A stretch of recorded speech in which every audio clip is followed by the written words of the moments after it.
The Dog That Stole Home by Matt Christopher. Illustrated by Daniel Vasconcelos. Harry chased after the tennis ball, leapt up 2 feet in the air, and caught it in his mouth. Head held high, he trotted back to Mike and dropped the ball at his feet. "Woof!" he barked, as he ran back down the street to wait for the next throw. "Great catch, Harry!" Mike praised him. "Maybe I can talk Coach Wilson into putting you in our outfield."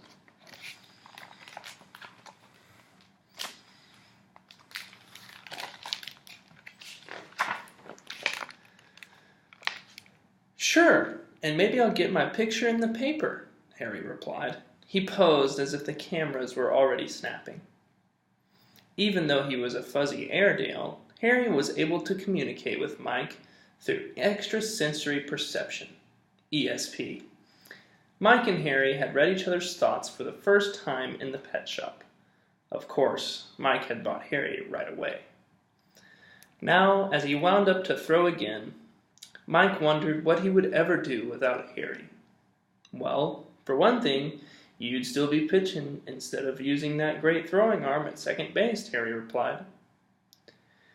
Mike laughed as he hurled the ball down the street. Sometimes he forgot Harry knew everything he was thinking. The ball arced higher and farther than before. Again, Harry caught it, but instead of bringing it back, he danced around just out of Mike's reach. "Can't catch me," he teased. Mike could tell Harry was grinning even though he had the tennis ball in his mouth. Mike groaned. He knew from previous experience that he'd have to chase and tag Harry before he'd get the ball back. He took a deep breath and charged down the street, legs pumping. Mike was just about to touch Harry's fur when out of nowhere, a tan and white dog twice the size of Harry broke away from a girl and joined in the race. Harry was so surprised he dropped the ball. The big dog snatched it up and took off. "Hey, come back with that," Mike yelled. "Sam," shouted the big dog's owner, "bring that back." Harry was after Sam like a shot.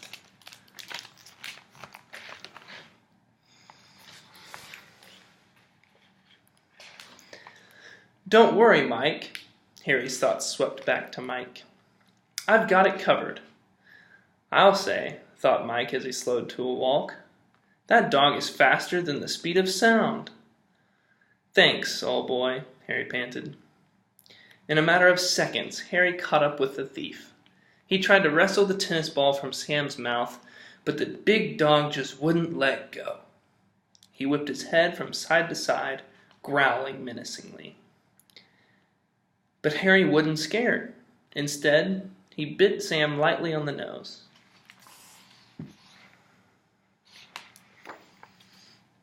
With a loud yelp, Sam dropped the ball. Harry scooped it up and trotted back to Mike. The big dog was still yelping. "That animal of yours should be fenced in. It's dangerous," cried the girl as she rushed past Mike. "Sam! Oh, my poor little Sam!" "Little?" Harry echoed. "I barely touched the big lunk. Besides, you ruined a good race." "Lucky for you he did too," Mike chuckled. "I was this close to beating you. That would have wiped that grin off your face, I'll bet." Harry stood up on his hind legs, put his forepaws over his eyes, and whined pitifully.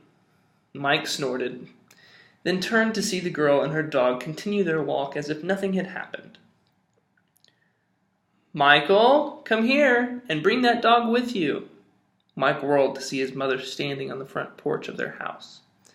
From the look on her face, he knew that he and Harry were in big trouble. "Okay, Mom," he said. Mike and Harry went to the house. "Mike, I saw Harry snap at that dog," his mother said. "I know he's not vicious, but I'm worried that he might try to nip someone at your game tomorrow. I'm afraid Harry will have to stay home until he learns not to bite." "But we're playing the #1 team tomorrow. If we beat them, we'll have a chance at the playoffs." "You know I always play better when Harry's there," Mike cried.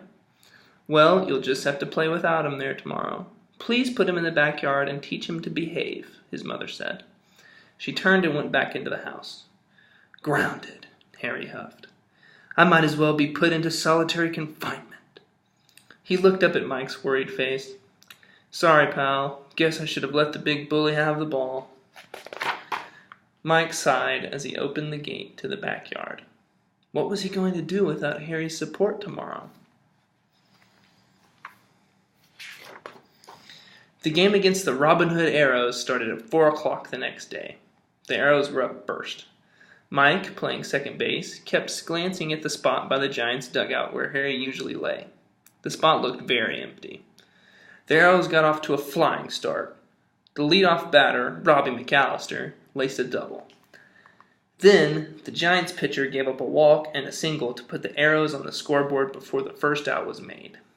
A blooping fly over second base, just over Mike's head, added a second run to the first. Rats, thought Mike. I bet I would have had that one if Harry had been here. He pounded his fist into his glove. The next Arrow batter struck out, but another double put them up to 3 runs before a fly ball ended the first half of the inning. The Giants came to bat, and it was 1-2-3, just like that.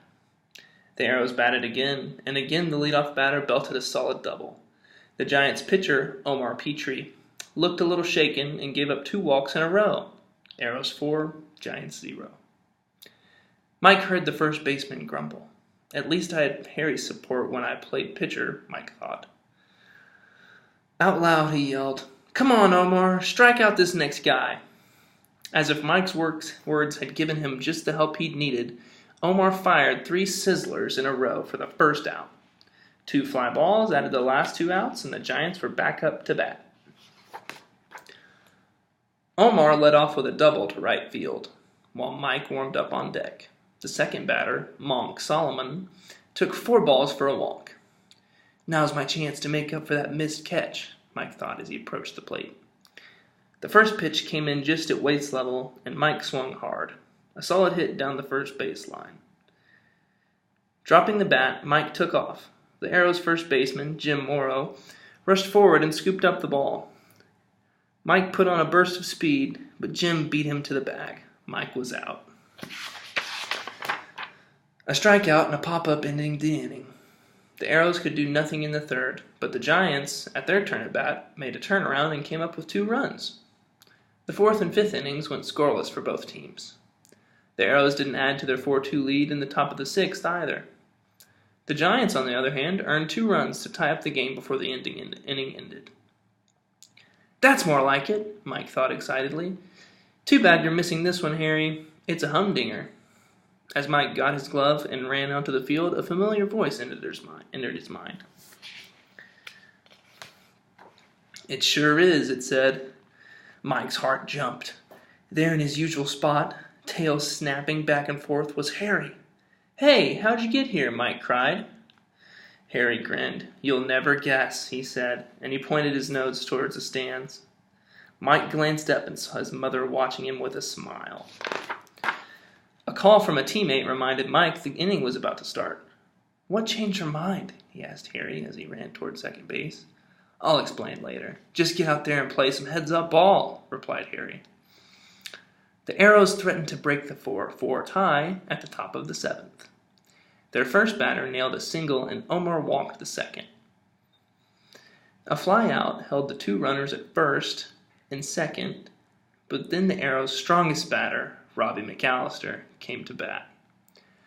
Get ready, pal, Harry said. He looks like he means business. Mike crouched down low. Omar studied the batter for a second and then fired. Crack!